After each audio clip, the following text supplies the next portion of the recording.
두 번째 강의 주제가 과연 그런 병이란 의사, 한의사만 고칠 수 있는 것이냐, 그 얘기를 했는데 그 부분 강의를 오늘 조금 보충을 하겠습니다. 의사, 한의사만이 병을 고쳐야 된다는 것은 1914년 일제가 처음 법을 만든 이후로 지금까지 내려오고 있는데, 그나마 일제시대에는 침사, 뜸사, 안마사, 또 접골사 네 가지 민간 자격 제도가 있었습니다. 그런데 해방 이후로 1952년에 국민의료법이 제정되면서는 그나마 일제시대에 있던 그 네 가지 면허조차도 다 없애버리고 오로지 의사, 한의사 두 가지 제도만 존치를 시켰고, 62년도에 의료법으로 바뀌면서 그게 더 강화되어 버렸습니다. 그래서 거의 100년이 다 돼 갑니다.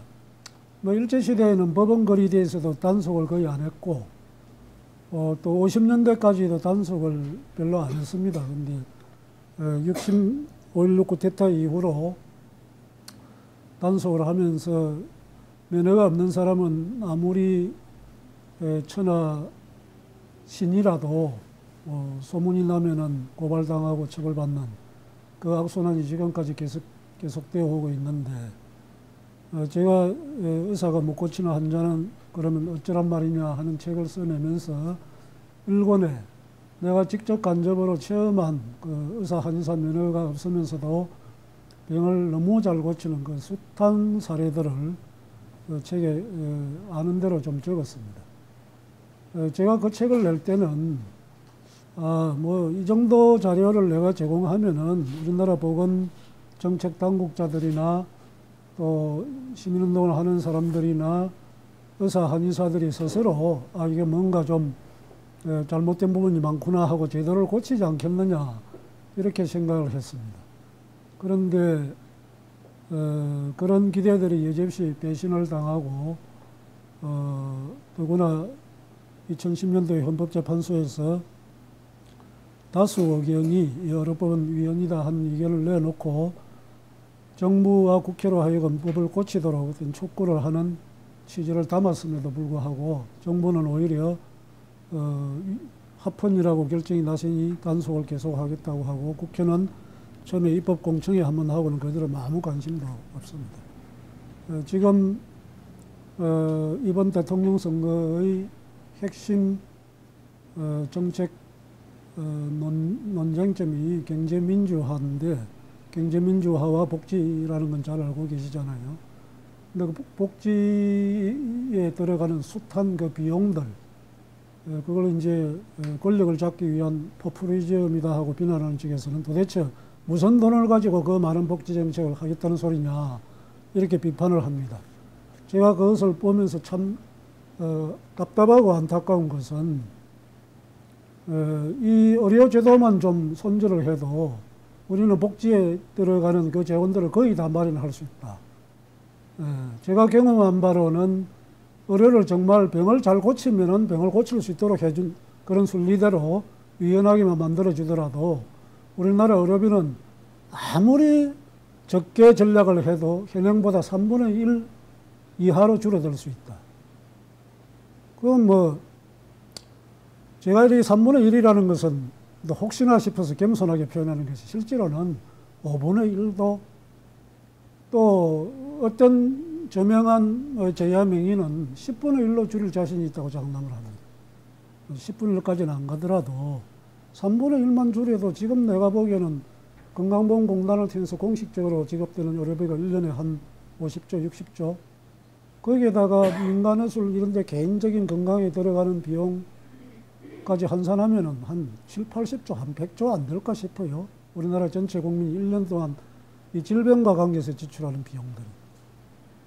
그런데 무엇을 어떻게 해서 감당하겠느냐, 그게 또 문제입니다. 근데 이 해답은 이겁니다. 의료를 잘 고치는 의술은 풀어줘라. 왜 돈 안 들고 잘 고치는데 이렇게 묶어놓고 비싼 병도 못 고치는 비싼 의술을 국민에게 강요하고 있느냐. 저는 이제 직원들을 데리고 한 달에 100 몇십만 원의 건강보험료를 납부를 하고 있는데 병원에 뭐 가는 일도 거의 없고, 지난번에 제가 재작년인가 요로 결석 그거 돌 깨 부순다고 부산에 좋은 강한 병원에 갔다가 돌도 못 깨고 67만 원 자부담금 뭐 지급했다는 얘기를 말씀드렸는데, 이런 식이거든요. 그 아랫배에 쑥담 몇 방 떠니까 금방 빠져나오는 것을 그렇게 터무니없이 비용을 받아 먹고 있으니, 그 나라 의사들은 환자들에게 수술도 많이 권하지도 않고 독한 약을 권하지도 않고, 뭐 서양은 지금 건 임상 처방의 건 60% 이상이 이미 자연치유법으로 처방을 하는 시대로 지금 넘어가 버렸기 때문에, 그 판소리를 하는 30대 후반의 어떤 젊은 여자분이 오래전에 저한테 전화가 왔어요. 목이 아파서 병원에 갔더니 무슨 후두암인가 뭐 갑상선암인가 뭐 그렇다는데 6개월밖에 못 산다고 의사가 선고를 한다. 노래는 판소리는 당연히 할 수가 없고 어떻게 하면 좋으냐고 우는 소리로, 여기 바빠 죽겠는데 전화가 왔더라고요. 그래서 제가 뭐 장병도 할아버지 그때 서울 계실 텐데 전화번호만 가르쳐 드렸어요. 전화해보고 한번 가보라고 그랬더니, 그리고 또 잊어버렸는데 한 4, 5개월 지난 뒤에 또 전화가 왔어요. 그래서 그때 전화번호를 받고 바로 연락을 드리고 찾아뵙고, 할아버지가 주는 약을 3, 4개월 정도 먹었는데 괜찮은 것 같아서 병원에 가서 검진을 받아보니까 암세포 진행이 멈추었다, 정지가 된 상태라 더 악화되지는 않을 것 같고 이제 소리를 해도 좋다 하는 판정을 받았다고 그래요. 그리고 이제 진주에 가면은 그 장생도라지라는 게 있습니다. 도라지가 보통 그냥 인공으로 재배하는 도라지는 3, 4년이 지나면 썩어버립니다. 썩는 이유는 이제 도라지가 원래 땅 기운을 먹고 자랍니다. 절대로 그 영양분이나 이런 걸 먹고 자라지 않습니다. 그러니까 뭣도 모르고 이제 사람들이 뭐 거름 주고 이러면 도라지가 뭐 잘 클 것 같아서 그러면 판판이 썩어버립니다. 땅 기운을 빨아먹고 자라기 때문에 한 자리에서 한 3, 4년 가면은 지기가 다 흡수돼가지고 손을 대버리고 그 자리에서는 이제 생육을 못하는 거예요. 그러니까 썩어버린다고요. 그래가지고 모진 고생 끝에 이제 그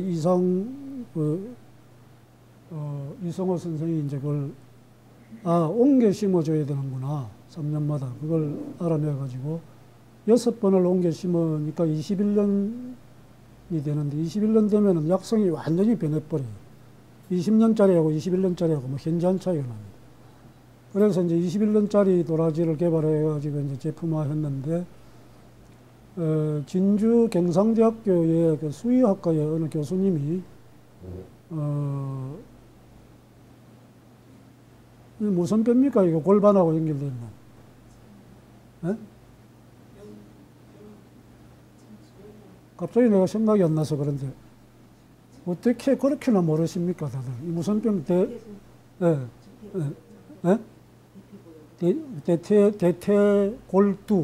대퇴골두 괴사증.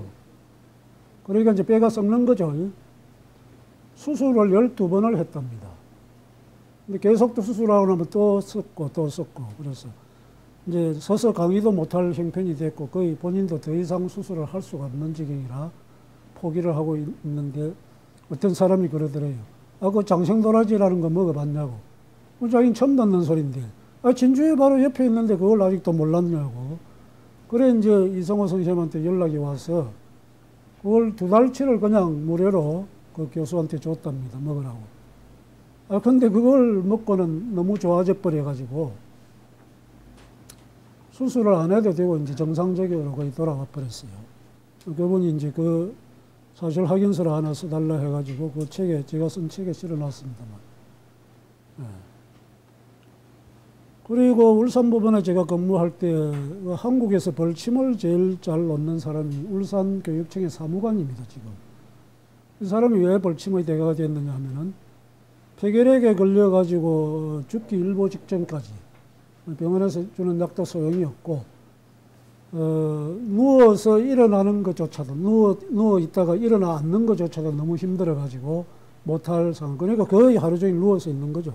잠이 안 들면 이제 저 벽에다가 이제 높은 데 테레비 걸어놓고 테레비만 보는 거예요. 가족들은, 아이들은 학교 가고 마누라는 일터로 나가고 자기 혼자 들어 누워가지고 그런 신세가 돼 있다 보니까 죽기를 기다리는 수밖에 더 있나요?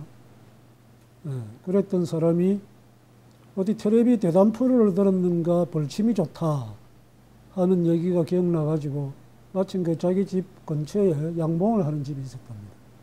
식구들이 다 나간 사이에 겨우 일어나가지고 기어서 마루로 가서 마당으로 가서 대문을 나가서 길바닥을 기어서 그 집 앞에 있는 그 양봉하는 벌통 앞에 벌들이 들락거리면서 왱왱거리고 있는 그걸 손으로 그냥 잡아가지고 아무데나 그냥 이렇게 갖다 댔다는 거예요. 어디를 뭐 어떻게 놔야 되는지도 모르니까 저는. 아무데나 갖다 내고 한참 뭐 그렇게 하고는 또 기어가지고 길을 집에 들어와가지고 또 누워서 이제 벌을 맞으면은 그 벌도 거의 그것도 잠이 들어버렸죠. 근데 나중에 한참 자다가 보니까 뭐 우는 소리에 잠이 깼는데 마누라가 퇴근해서 집에 와서 보니까 마루고 방바닥이고 마당이 온통 피범벅이니까 통곡을 하고 앉아있더라는 거예요. 자기 그 소리를 듣고 일어났는데 나중에 보니까 이상하게 내가 좀 쉽게 일어나 앉았다. 이상하네. 그래 돼가지고 그 다음날 또 이제 그래가지고 기어서 그 벌통 앞에 가서 그런 식으로 몸이 점점 좋아졌습니다. 그래가지고 이제 일어나서 활동할 수 있게 되고 어느 정도 이제 동작이 가능해지니까 울산 중구 도서관에 전화를 해가지고 벌침에 관계되는 책을 좀 전부 보내달라. 그래서 집에서 벌침 공부를 했어요. 그래가지고 자기 스스로 그 벌침을 놔가지고 그 폐결핵을 완치를 시켰습니다. 그러고는 그 자기가 봤던 책의 제자를 찾아서 이 서울에 와가지고 7번을 나에게 벌침을 좀 가르쳐 주시오. 7번을 빠꾸를 당하고 8번째 또 올라와가지고는 제가 공무원입니다 하면 공무원증을 딱 내밀었더니 받아주더래요. 그래서 벌침을 배우고 자기가 체험하고 이래가지고 이렇게 좋은 걸 하면서 부산대학교부터 찾아가가지고 평생교육원에서 이 벌침 강의를 좀 할 수 있게 해달라. 그래서 그 사람이 전국에 부산대, 경북대 뭐 이런 등 14개 대학의 평생교육원에 벌침 강좌를 개설했습니다. 수많은 제자, 지금 제자가 하면 적어도 2,000명 이상 됩니다. 어느 날 그 양반하고 점심을 내가 같이 먹고 있었는데 창원에서 변호사를 하는 제 고등학교 후배한테 전화가 왔어요. 아이고 선배님, 내 아들이 서울에서 대학을 다니는데 이 길에서 교통사고를 당했는데 발등을 차 바퀴에 갈려가지고 발이 어스러져 버렸습니다. 중앙대병원에 입원해가지고 치료를 받다가 발이 점점 썩어 들어가니까 의사들이 도저히 안 되겠습니다. 발목을 절단해야 되겠습니다. 그렇게 얘기하는데 내가 보기에도 절단하는 수밖에 없어 보입니다. 그래서 이제 수술을 할까 하는데 갑자기 선배님 생각이 나서 전화를 드립니다. 혹시 무슨 방법이 있겠습니까? 그래 전화 끊지 말고 기다려. 그래 바로 앞에 밥 먹는 그 벌침대가 한테 물었어요. 여차여차 한다는 데 방법이 있어. 그냥 대뜸 하는 얘기가 절대 수술할 필요 없습니다. 수술 안 해도 됩니다. 울산으로 내려오라 그랬어요. 그래 그 자리에 그대로 내가 또 전달했죠. 메신저니까. 그러면 치료를 받으려면 어떻게 해야 되느냐. 뭐 어쩔 수 없이 울산병원으로 옮겨야 이 사람이 수술에 가서 이제 병원에서 의사들이 그 용납을 합니까? 그래서 어느 병원으로 오라 할까 하니까 울산의 동강병원이 큰 병원이거든요. 동강병원에 자기 의사들하고도 잘 아니까 거리로 환자를 이송하라 하십시오. 그래서 이송을 했습니다. 그래가지고 그 사람이 가서 벌침을 놓아줬는데 거기다 한 달인가 2달인가 치료를 받고는 괜찮아졌어요. 그러니까 이제 뭐 차바퀴가 갈아버렸으니까 혈관도 다 파괴돼 버리고 신경도 다 파괴돼 버리고 그래서 서울의 중앙대 병원에 다시 올라왔던 의사가 보면 이제 안 잘라도 되겠네요. 그렇게 발을 살려냈습니다.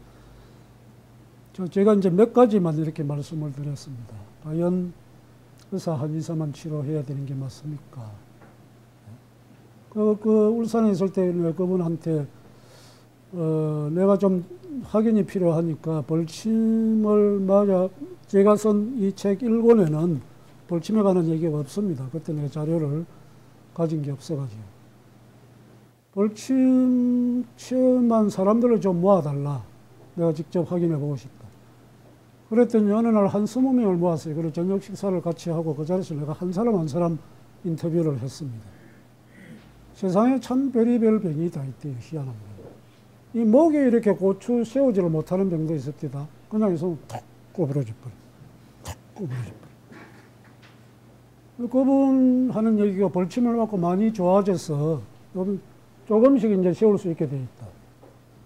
지금 그 제가 부산에서 생활치유 강의를 하다 보니까 아까 그 우리 박 사장님한테 말씀드린 경남 함안에 징소리를 가지고 병을 고치는 분이 계세요.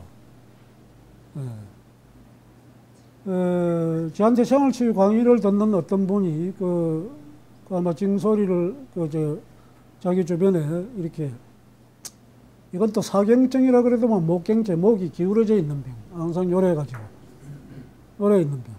뭐 병원이고 한의원이고 만 군데 안 다다니겠어요 당연히 안 고쳐져요. 이런 환자를 하나 저한테 생활치유 강의를 듣는 분이 그 함안에 열학원이라고 하는 징소리 징치는 거리로 보냈더니 그거 몇 번 가서 그냥 거기는 3시간 동안 징소리 치다가 좀 쉬었다가 또 3시간을 하는데 그냥 듣고 앉아 있어도 되고 앉아 있으면 자발기공이 일어나요. 자발공이 몸이 이렇게 스스로 움직이면서 징소리가 이제 소리 파동으로 징소리가 이제 그 태고 쪽의 바람 소리를 형성한 소리이기 때문에 그런 효과가 난다고 저는 이해를 하는데 금방 그 몇 번 가서 해보고는 몸이 좋아지기 시작했어요. 그래서 지금도 이렇게 뭐 장명도 할아버지가 말기암 환자 고침 이런 사례들은 뭐 부지기수라 말할 것도 없고 지금도 이렇게 그 병원에서 포기한 사형선고를 받은 숱한 환자들을 이렇게 간단하게 고치는 의술들이 많은데 과연 이걸 하면 안 된다. 뭐 때문에 하면 안 된다는 거예요 도대체. 제가 처음에 그 92년도에 김해 그 침 잘 놓는 사람 구속영장 청구됐을 때 영장 기각을 하면서 이제 장문의 이유를 쓴 게 부산일보에 크게 보도가 됐어요. 부산일보는 칼럼에서 대단히 신선한 판결이다 하면서 예를 하나 들어놨어요. 부산일보 일면에 밑에 이제 칼럼이 길쭉하게 이렇게 뭐라고 써놨느냐 하면은, 말라리아를 치료하는 약이 이제 키니니라고 전 세계적으로 보편화되어 있는데 그 약이 공인을 받는데 200년이 걸렸다. 원래 거기 남미 원주민들이 말라리아 걸렸을 때 키나라는 나무의 이파리랍니다. 그걸 삶아 먹어서 말라리아를 고쳤는데 스페인 총독 부인이 말라리아 걸렸는데 그때까지는 이제 뭐 원주민들이 하는 그런 거는 미개하고 무식하다 이래가지고 거들떠보지도 않았죠. 근데 이제 스페인 그 유럽의 그 최신 의술로 그 말라리아를 치료했는데 치료가 안 됐어요. 안 되니까 할 수 없이 원주민들이 쓰는 그 키나 이파리를 삶아 먹었는데 역시 병이 나았습니다. 그때부터 그 나무의 이파리가 유럽 사교계에 은밀하게 퍼지기 시작해가지고 많은 유럽의 귀족들이 이제 그 이파리를 약으로 활용하게 됐다. 그럼에도 불구하고 그것이 의학계에서 말라리아 치료제로서 정식으로 공인받은 것은 200년 이후라는 거예요. 그러면 그게 뭐 면허되지 아니한 약이라고 쓰지 못하게 한다면은 200년 동안에 살 수 있는 생명들은 다 죽어 나자빠져야 된다는 소리입니다. 그럼에도 불구하고 그걸 이제 계속 약으로 쓴 체험이 쌓여서 그런 약이 탄생되는 거잖아요. 아니, 헌법도 국가도 전부 국민 개개인의 생명을 위해서 존재한다고 헌법책에 다 써놨으면서 뭐 때문에 이렇게 잘 고치는 의술을 쓰면 안 된다는 겁니까 도대체? 뭘 위해서 그렇다는 겁니까? 그건 아무런 합리적인 대답이 있을 수가 없습니다. 그러면 조선시대에는 일제가 1914년에 면허짜기 제도를 시행해서 치료를 못하게 하기 전에는 어찌 했느냐. 조선시대는 아무런 제한이 없었거든요. 그리고 조선시대의 이름을 날렸던 명의들이 정말 놀라운 것은 본래 의술을 전문적으로 공부하지 아니한 사람들. 어떤 사람이 주로 명의가 됐느냐 하면은 유학을 공부한 유학자들이 조선시대의 전부 명의들입니다. 그것은 이제 유학이라는 게 우주와 자연과 인간 존재의 진리를 추구하는 학문이니까 이조를 지배한 유학은 유학 중에서도 성리학이잖아요. 우리 우주와 자연과 인간의 본성을 연구하는, 탐구하는 그런 진리 공부를 하다 보면은 사람 생명에 관한 이치는 저절로 알게 된다는 거죠. 거기다가 이제 개인적인 체험, 예컨대 자기가 몸이 안 좋다든지 부모나 가족 중에 병으로 고생하는 사람이 있다든지 이런 사람은 더욱 어술에 이제 관심을 가지게 되고 공부를 하게 되고 또는 천성적으로 어술 쪽에 관심을 또 갖는 사람들이 또 있어요. 그러다 보니까 자연스럽게 이제 공부를 하게 돼서 대가가 되는 겁니다. 예. 부지기수로 많습니다. 그런 사람들. 우리가 흔히 알려진 건 뭐 허준, 뭐 이재마 정도지만은 이조 말에 의병장이었던 곽종석 선생 잘 아시잖아요. 1919년까지 살아계셨습니다. 이분이 동의보감을 전체를 다 통째로 외웠다는 분입니다. 그런데 들리는 기록에 의하면은 동의보감을 한 번 읽고 다 외웠대요. 제가 뻥치는 거 아닙니다. 책에 그렇게 써져 있어요. 그리고 뭐 우리가 잘 아는 정약용 선생은 아주 뛰어난 의사였습니다.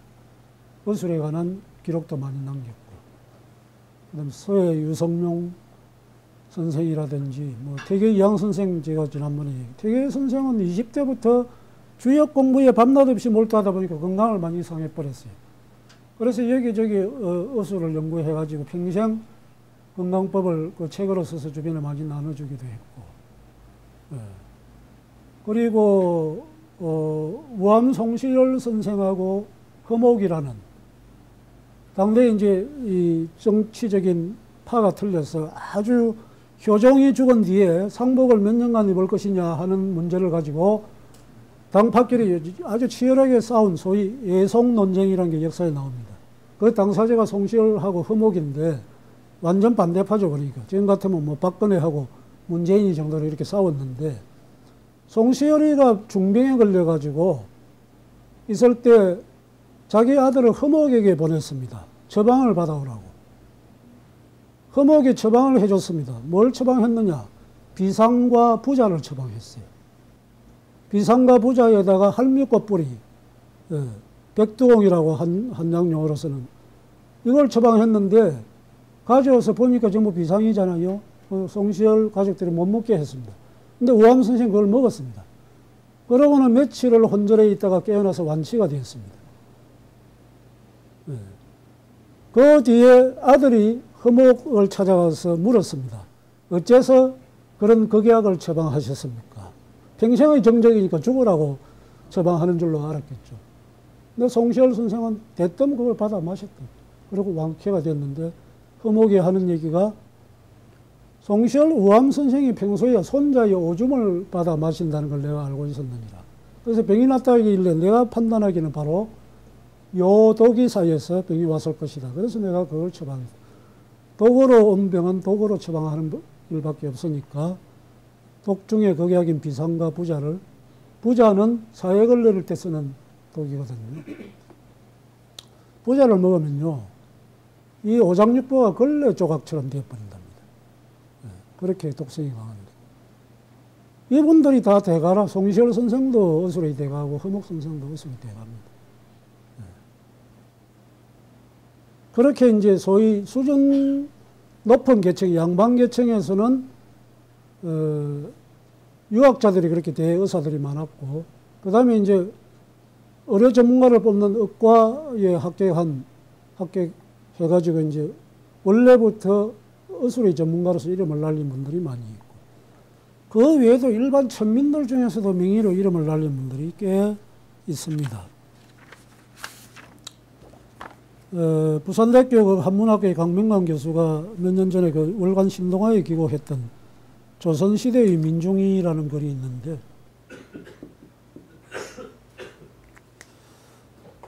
제가 2005년도에 책을 내면서 그동안 뭐 흔히 이제 민간어술이라고 불려왔던 그것을 제가 민중어술로 고쳤습니다. 여기 아무래도 우리가 철학적인 또 이념을 좀 담아야 되겠다 싶어서 고쳤더니 사람들이 아주 자연스럽게 이제 민중어술이라고 부르게 되었습니다. 그래서 저는 민중어술이라는 용어는 내가 창시자다, 지적 소유권을 가지고 있다, 이렇게 생각했는데 아니, 강명관 교수가 1998년인가 신동아에 조선시대의 민중이라고 이렇게 썼더라. 그래서 제가 이제 저작권 주장을 못하게 돼버렸는데, 민중어술 또는 민중어사다 하는 개념이 내가 먼저 쓴 것이 아니다. 그런 것입니다. 그 책에 보면은 이분이 한문학 교수다 보니까 옛날 한문 서적을 읽으면서 나오는 그런 명의에 대한 기록들을 모아놨는데, 몇 사람을 제가 소개를 해드릴게요. 조광일이라고 하는 칭의 대가가 있었습니다. 이 사람은 원래 뭐 어술을 하는 집안에 태어난 사람도 아니고, 또 이 사람이 쓰는 어술도 옛날부터 전해오던 그런 처방이 전혀 아니었다고 합니다.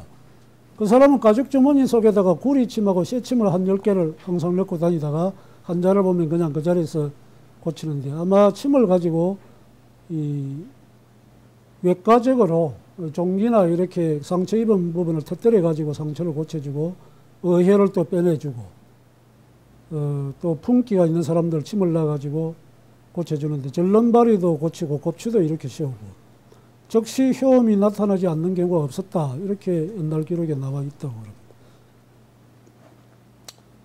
이 조광일에 대해서 기록을 남긴 분이 홍양호라고 하는 유학자입니다.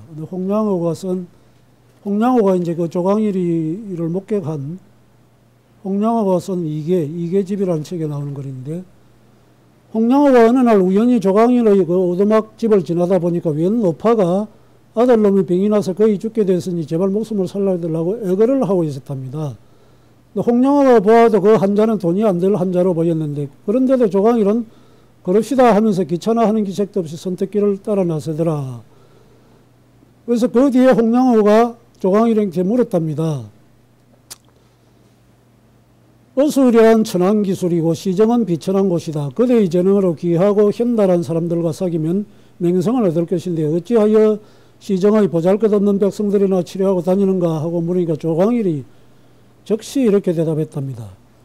나는 세상 의원들이 제 어술을 믿고 사람들에게 교만을 떨어서 서너 번 청을 한 뒤에야 몸을 움직이는 작태를 미워합니다. 또 그런 작자들은 귀인의 집이 아니면 부잣집에 나갑니다. 가난하고 권세 없는 집이라면 100번을 청해도 한 번도 일어서지 않으니 이것이 어찌 어진 사람의 마음이겠습니까? 나는 이런 인간들이 싫습니다. 불쌍하고 딱한 사람은 제 시정의 공박한 백성들입니다. 내가 침을 잡고 사람들 속에 돌아다닌 지 10년이 넘었습니다. 그동안 살려낸 사람은 아무리 못 잡아도 수천 명은 될 것입니다. 내 나이 이제 40이니 40살 때입니다. 다시 10년이 지난다면 아마도 10,000명은 살려낼 수 있을 것이고 10,000명을 살려내면 내 일도 끝이 날 것입니다. 이렇게 기록에 실려 있습니다. 강명관 교수가 그 뒤에 붙인 글은 어떤가, 감동스럽지 않은가 하는 한마디입니다. 이 사람이 또 이 강명관 교수가 여러 결석으로 고생한 얘기를 써놨네요. 서울의 유명한 대학병원에서 진료를 받았답니다. 그 거룩하신 비뇨기과 과장님께서 비닐 장갑을 낀 손으로 환부를 깊이 찌른다. 환부가 어딘지 아시겠어요? 항문으로 이제 손을 집어넣어가지고 이게 요관을 이렇게 이제 방광 쪽을 이렇게 마사지를 하고 자극을 줍니다. 너무나 고통스럽다. 고통을 참는 소리가 이빨 사이로 스며 나오자 의사가 하는 말이 아파? 아프긴 뭐가 아파? 떼어놓고 반말이다. 사람 대접이 아니다. 결석을 알아본 사람은 알겠지만 통증이 대단한데 통증으로 밤을 꼬박 새는 고통을 겪었는데 의사 선생님이 이런 식의 막말이라니 나는 병원을 나오면서 다시는 이 병원을 찾지 않으리라 했다. 환자는 인정 없는 의사, 매몰찬 간호사, 관료적인 병원의 시스템, 복잡한 조사와 거대한 의료기기가 주는 공포감에서 이미 절반은 죽는다. 어디 조광일 같은 헌신적 의원은 없는가. 이렇게 써놨습니다. 조광일이가 살았다면 평생 옥고를 치르고, 아이고.